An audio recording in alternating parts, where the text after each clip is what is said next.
PT Sokvindo Kebun Lae Butar dukung penuh HAT Aceh Singkil.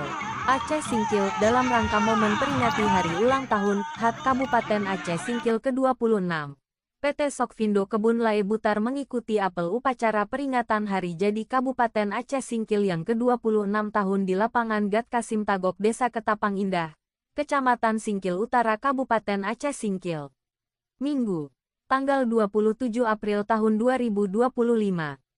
PT Sokvindo Kebun Lae Butar yang dipimpin oleh Erik Obaza Barus mengajak Kepala Teknik Novriret, Askepris John Sitorus Pain, serta staf PT Sokvindo Kebun Lae Butar lainnya untuk berhadir langsung pada upacara peringatan HAT Aceh Singkil.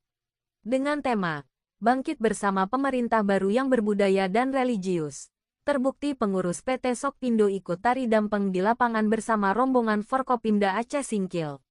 Tari dampeng sendri merupakan tarian tradisional dari Kabupaten Aceh Singkil yang memiliki makna dan peran penting dalam berbagai acara adat dan perayaan masyarakat setempat.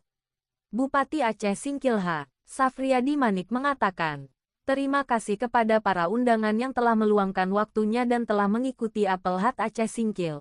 Ini adalah bentuk kecintaan kita pada daerah. Jangan tanyakan apa yang diberikan kepadamu tapi cobalah bertanya apa yang berikan kepada negara.